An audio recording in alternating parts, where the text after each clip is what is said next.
Hi, I'm Gil Bennett. Welcome to the Art of Model Railroading.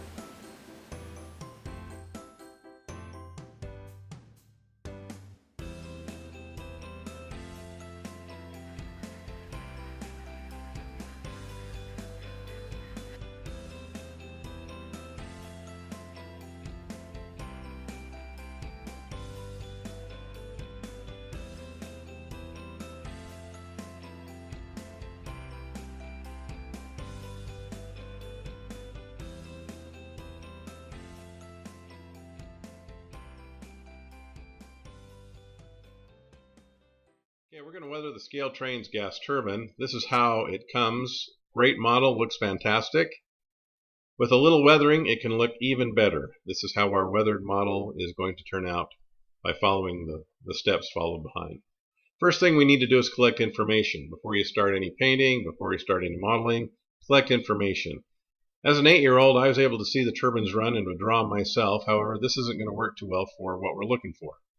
So, we'll use books. Giants of the West has a turbine section in it, which is fantastic, a lot of photographs. Turbine Westwards by Tom Lee is a wonderful book, tells you all about the turbines, has many great photographs in too, and Union Pacific's Turbine Era is great too. I did the painting on the front. Great book, a lot of fantastic photos. We're using the photos from these books to weather the turbine. So before we start, I'll show you what I use to weather with. This is my little weather booth, a little paint booth, so we'll use that. I use glass cleaner, denatured alcohol, rubbing alcohol. The glass cleaner mainly moves the ink around. The denatured alcohol and ink mix together and make wonderful things happen to the ink. And the rubbing alcohol I use as a carrier. I also use water-based inks. White, black, brown, blue, yellow, any color you want. That's a printer ink, actually, to use your printers. These are my discard bottles. Anything that's left over in my paint cup, I dump into the containers. There's warm, cool, and a neutral there. I use old brushes. The older brushes, the cheaper brushes, the better. If your kids have a paint set that you bought for $3, the brush from that is going to be perfect for weathering on your locomotive. Also use Q-tips and a 3x5 index card, mainly to swap out the color. And now everything you needed to know about color in about 2 minutes.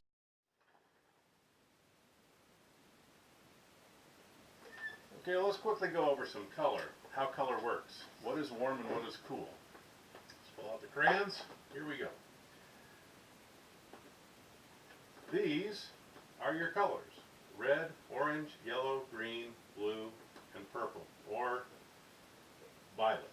So,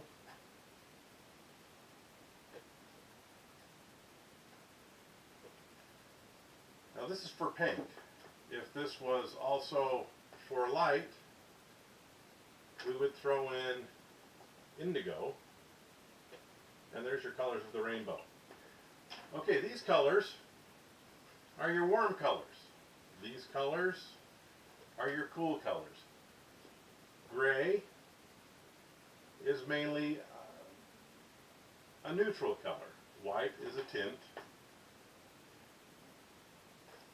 Black isn't a color at all, but when it is used, it's used as a shade, and it's also on the cool side.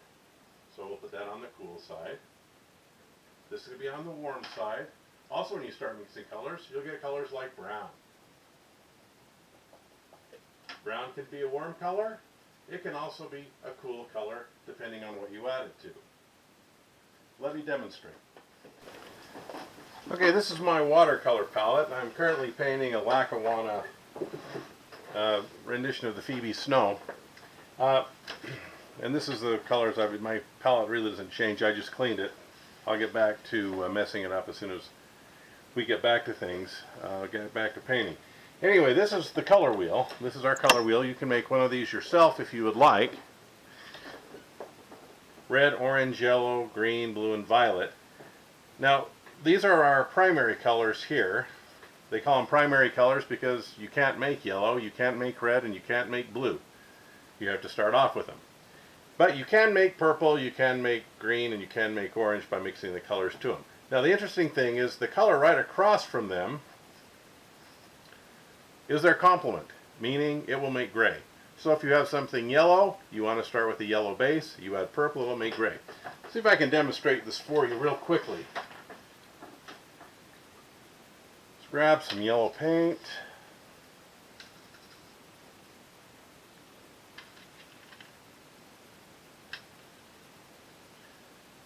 Okay, if you do have gray paint at home, and you're going to start spraying it on a model or some ink, then to warm it up, you'll add one of the warm colors. Okay, there's our yellow, here's our purple. We'll mix them together.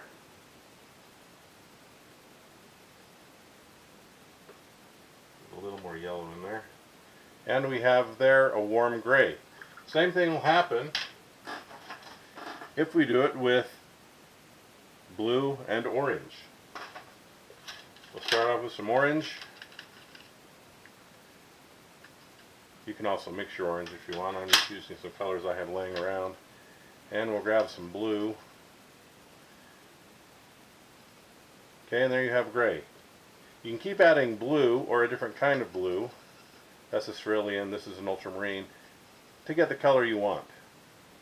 Notice our yellow is starting to warm up a little bit, so if we want to add a little bit more purple, we can add some more purple to it. So finally, we can add a little blue to cool it off if you want. So that's how the color wheel works. So you want warm grays, you want cool grays. You want warm grays on warm colors, you want cool grays on cool colors. A locomotive jacket that is a steam locomotive, basically black. Since black is a void color, it's a bunch of colors put together, so almost anything will work on a black. Best thing to do is start off with a gray. However, if you have a yellow thing like a reefer, or say our turbine, for instance, we're going to have to start with the yellow base and make the gray so the yellow does not turn green when you put it on the model. Okay, these are the colors we're going to use to weather the gas turbine. We're going to make a cool gray. This will be put on the darker parts of the engine. Here's the exhaust color that I use. You can use this for any diesel or steam locomotive, as a matter of fact. This is the gray mix. This is a base. You can add colors to it to make it warmer or cooler. And the warm gray.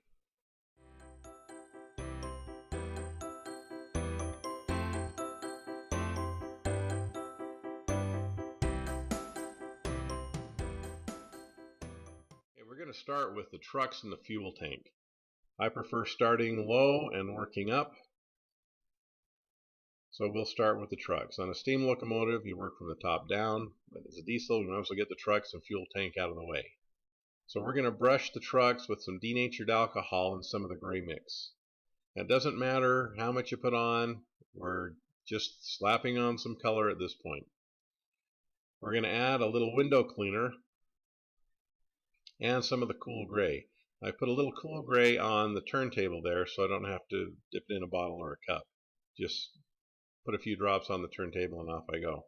It doesn't matter where you apply this. I am copying a photograph so my turbine will look realistic. But it doesn't matter how much you put on or what you put on, and show you why that is important later. But we're mainly putting on a dark color to emphasize the springs and also the journals, so they stand out just a little bit more.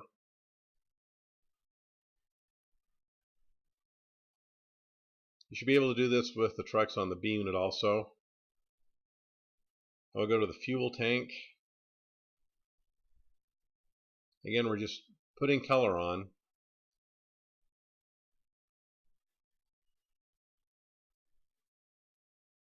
Really no rhyme or reason.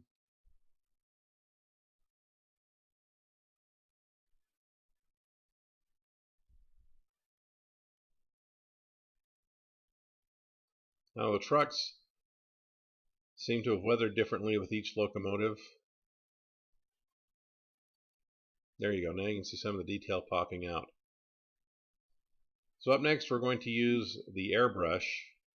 I'm using a Badger brush. I also have an Aztec and a Pache. I'm just using this for this one at this time. I spray between 17 and 20 pounds psi. Right now I'm just blowing air in to move the paint and the alcohol around.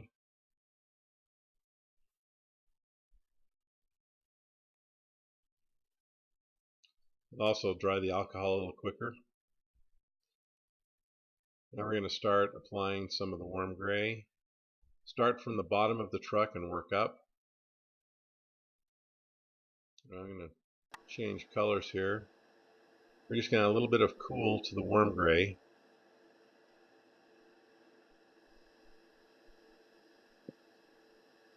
Work on the fuel tank. We're going to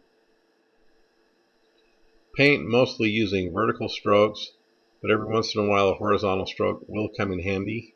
You'll see that.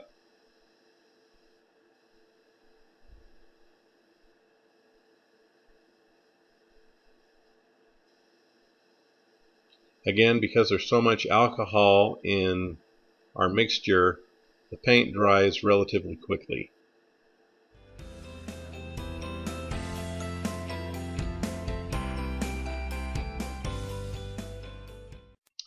Okay, we're going to go to the roof now. We'll start with a cool gray, and we will also start with the exhaust of the Hostler engine.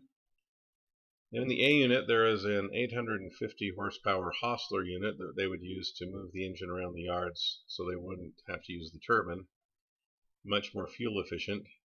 And they also needed the Hostler engine to start the turbine, so that's what that was used for. And we'll just apply some color around there, and also we'll hit the radiator grills of the Hostler engine. Again, we're using vertical strokes, horizontal strokes. You can see the paint being applied.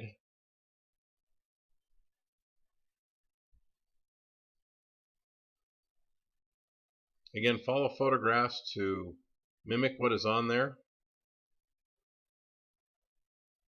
One side of the radiator grill is usually a little darker than the other, so we'll try and capture that. And if you make it too dark, don't worry about it. We'll remedy that in a minute. Okay, I made a spill, so we'll clean it off with some glass cleaner. We'll just spread that around. It's not really that big of a deal if you make a mistake. Again, it's ink. It will come off very easily until it is dry. Okay, we'll take our cool gray here and just touch up a little bit. Hit the horn right now. Okay, now we're going to use a warm gray to blend in the roof color. The warm gray is actually fairly close to the Harbor Mist. It is a little warmer, and so it will blend in the cool gray. Also add a dusting to the top. Again, using horizontal and vertical strokes as we do. Notice how it cleans that up nice and easy. The A units were fairly clean, mostly, depending on the season of the year, so we'll keep ours used and not abused.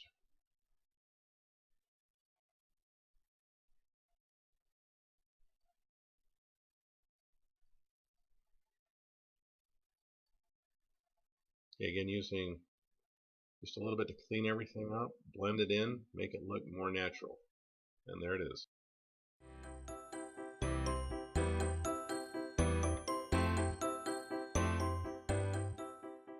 The side, clear out some of the cool gray, throw in some of the gray mix with a little brown added to warm it up. And when we get that right color, we'll start painting. There it is. That's the color we're looking for. Okay. As the locomotives traveled along, mainly during winter, they picked up a lot of gunk coming up from the pilot. And they mainly stayed on all through the year. It was heavier in the winter, but a lot of them had it during spring, summer, and fall seasons also. And we're going to go over and hit the grills with the same color. Again, we're just applying color. And it doesn't matter if there's overspray going onto the trucks, onto the fuel tank, or on the side of the locomotive itself. Now we want to make our locomotive look used and not abused. When they were running these things, these were mainly running billboards advertising for the railroad itself. So they actually kept them fairly clean. Okay, I'm going to use some window cleaner now. We're going to make vertical stripes or vertical strokes as we clean off what we've applied. So weathering really isn't what you apply to a locomotive. It's what you apply and then take off that makes it look good. So we're actually cleaning off some of the overspray and some of the paint that we've actually thrown on the side of the locomotive. If you look at a lot of the photographs, they look fairly clean. We want to keep it that way because the Union Pacific like to keep their locomotives looking pretty darn good, at least back in the 60s. Okay, so we get a close-up and see exactly what I'm doing. This is a brush that was given to me. It came in some type of a kit. It was a promotional program. The thing was terrible to paint with, but it works great for weathering. This is a flat brush, a number 8. Again, the cheaper the brush, the better it is for weathering. So we can take the vertical stroke and pull down from the roof.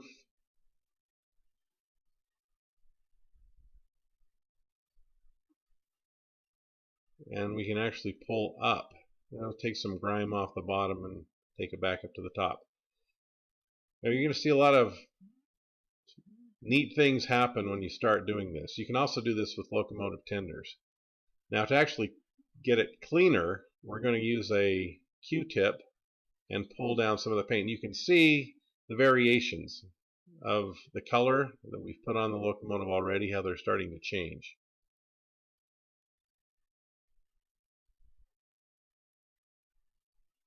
This is cleaning it up a little bit more. The brush mainly spreads the color around, and the Q-tip will lift it back off. The brush won't absorb the color that we're putting on, but the Q-tip will.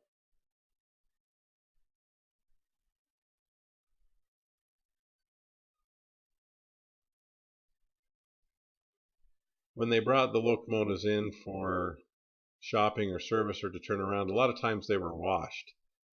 Either someone would go out with a bucket and brush and just kind of scrub down the letters over that are on the side of the locomotive, or they would run it through the washer, which was almost like a car wash. They used it mainly for passenger trains, but they ran the diesels through too. There you go. And you see the difference here as we pull down. This is a glass cleaner, window cleaner, on the Q-tip. And you can fool around with this until you get it how you want it to be, because even though we've sprayed with alcohol, it's not going to totally cure.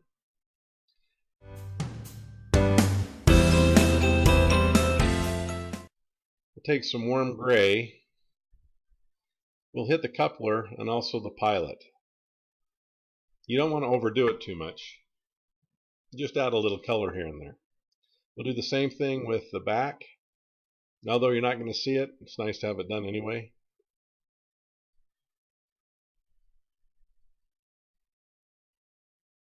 You can also add a little cool gray if you think the warm gray is not going to be dark enough.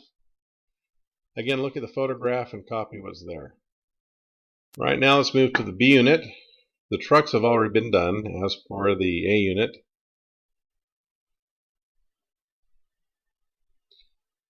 We'll start by working with the steps and the grab irons. Warm gray, we'll just apply just a little color here and there. Now if you have the turbine with the movable doors, you can open the doors and throw some grease stains down along the side. Or if you don't, you can use an index card to cover that area and get the same effect. Okay, again, we're using the warm gray. We're just applying color to the trucks and also just throwing some color on the side. Bring in some window cleaner. I'm going to grab our cheapo brush. And we'll start using our vertical strokes and wiping the color around. Now as you pull down, it emulates rain streaks or after a washing. Just what happens out in the real world. Make sure you get everything as vertical up and down as possible. Again, we're just moving the color around. The window cleaner is like a carrier to the alcohol, so you have a few minutes to work before it dries. We'll come back in with the Q-tip and clean off some of the places we don't want to leave quite as dirty as other places. Again, check your photograph.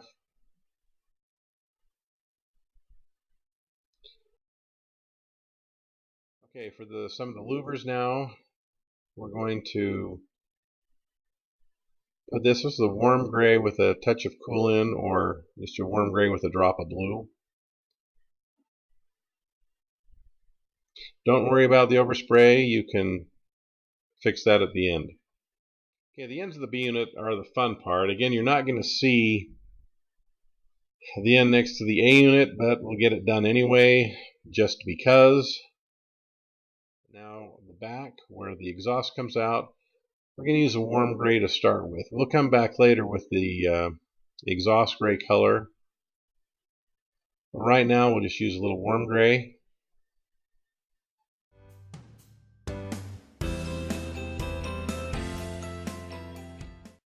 Okay, we're going to work with the B unit roof right now. We're going to start with the walkway. Just going to add a little color to it.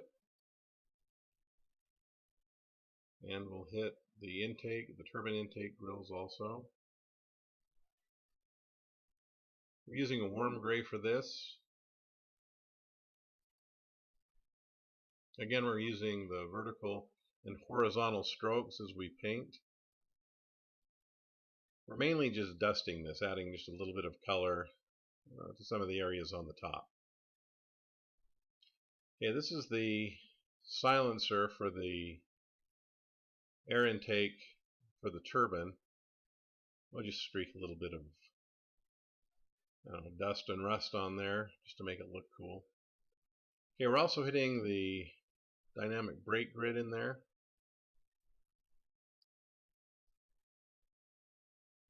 Okay, I'm going to add 3 drops of cool gray to the warm gray. And we'll add a little bit more to the walkway, make it a little darker, make it stand out a little bit more. You don't have to do this, it just enhances the locomotive just a little bit better under artificial light. And again, the intake grills of the turbine itself. Now, I've seen photographs where these are actually fairly clean and some that are fairly dirty. We'll kind of go to a medium, make them work that way.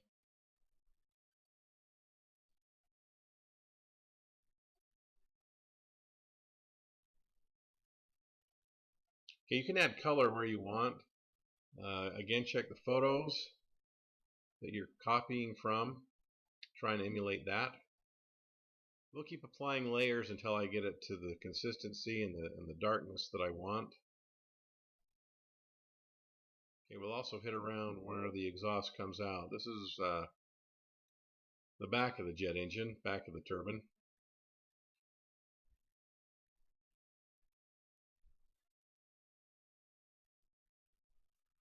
This is cool and warm mixed, so this is going to dry flat. Now, the photograph that I'm copying, there's a little overspill on the sides, so we're going to throw that in there.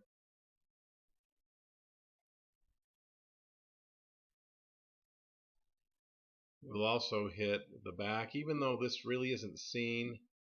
It's between the tender and the B unit, so there's a little bit more visual space to see as opposed to the A and the B unit. So we'll just, again, copying the photograph of how we want it to look. Okay, we're going to work on the tender. We'll start by the end that's next to the B unit and start applying our exhaust color. And we'll airbrush it using vertical strokes. Just get it in everywhere. The exhaust color we're using has both warm and cool colors in it, so it reflects light off both ends of the spectrum. Usually a black will be very, very flat and absorb color, so we're putting a little other extra color in here to vibrate the color in the light, so it just makes it look a little bit more natural. So the tender top was the recipient of everything that blew out of the B unit. When they start trains up to go up Echo and Weber Canyons out of Ogden, they had to go underneath the Riverdale Road overpass where there were a bunch of pigeons there all the time. And the exhaust was 850 degrees, and so as the turbines moved under the bridge, they would cook the pigeons.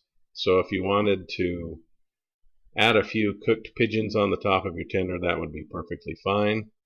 During the decade of the 60s, when the turbines ran out of Ogden, there were many, many fat foxes and coyotes there. Okay, now we're going to apply some oil spill lines. In looking at the photographs, most of the oil that came out of the tender top that spilled or boiled over would follow the rivet lines. So we're going to follow the rivet line, and then also we're going to line a spill up with the oil filler hatch. Now we'll take our trusty brush and our window cleaner, and we're just going to kind of move some of the color around. This is actually pulling the color from the top and moving it down toward the bottom. The brush doesn't accumulate a lot of the color, but it will move it around and clean up the side a little bit. And then to finish our cleaning, we'll get the Q-tip out and clean things up. Okay, if you want to stop your tender there, you're fine, because it looks pretty good, but we can make it actually look like the photo that I'm trying to copy. So we're going to take some denatured alcohol. Now, denatured alcohol works miracles with ink. So the denatured alcohol on the ink will, again, just kind of move it around, but it kind of makes the ink disappear a little bit. Okay, so I'm taking printer's ink. This is to refill cartridges on your inkjet printer. And we'll use this as a fresh oil spill, more or less. Okay, if you notice, this red has a black, or this black has a red tint to it. This is Mars black. They call it Mars black because Mars is the red planet, etc. Mars black is made with an iron oxide. That's why it has a little red tint to it. Okay, as you do this with the denatured alcohol and the ink, just play around with it and see what you can get. It's easy to take off if you think you've made a mistake, and it takes a few minutes before it will even set up. So what you want to do is play with it and see what the ink does in the denatured alcohol.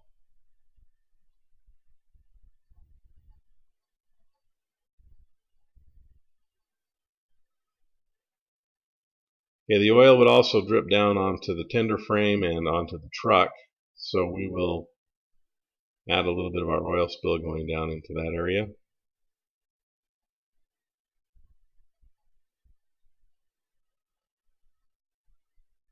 Again, use a vertical stroke. We want to let gravity take its course. We'll apply a little bit more. Now, the Union Pacific would usually wash the A and B units. They did wash the tenders every once in a while, but They had a setup like a car wash with brushes that would rotate as the units went through, and they found that the tenders would gum up the brushes with the bunker C oil that almost got cleaned off. But there's a lot of photographs where there's a nice oil spill that's been wiped right along the Union Pacific where the brushes would be. You can do that if you want. Again, here we're doing the denatured alcohol. We're going to make this a little more translucent instead of a thick oil spill.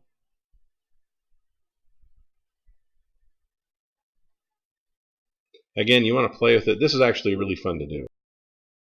Okay, that looks pretty good, but we're going to change it a little bit more.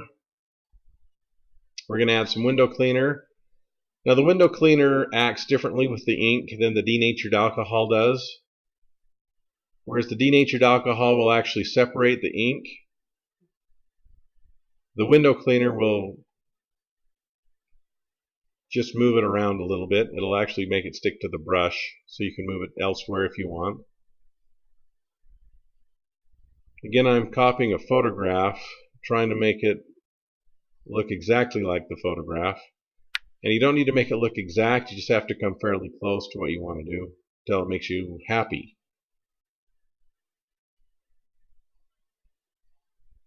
That one didn't work for me, so we'll take that off. Just that simple.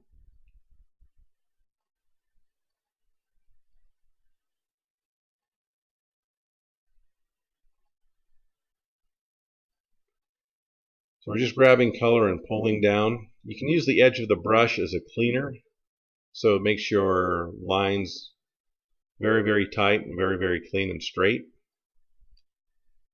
That's if you push hard and use the heel of the brush. If you use the brush itself, you can get fun little happenings like what's going on right here.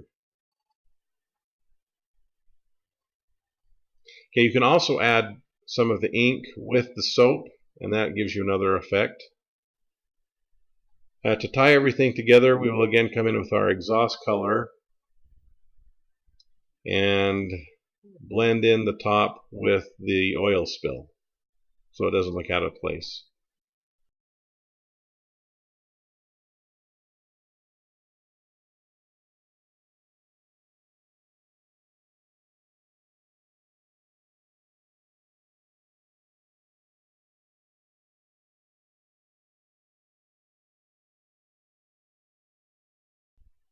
And that should just about do it for the tender, I'm thinking. It looks pretty good.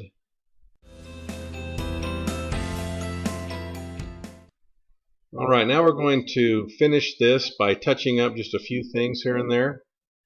This is Neolube. It's a lubricant that can be found. PBL carries this. It's actually an electric lubricant.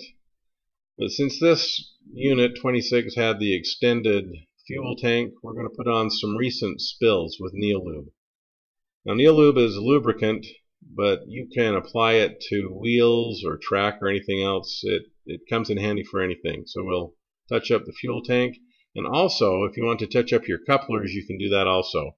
It will leave them a nice dark gray color, and it also lubricates the spring and all the joints, and it won't make it freeze like a paint would do. This is something you don't have to do. It's just something I chose to do on my unit. And we'll add the recent fuel spills to the other side.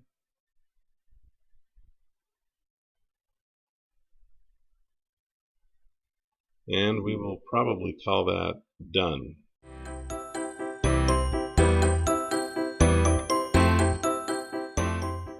Okay, if you make a mistake, one of the neat things is you can fix it really quick.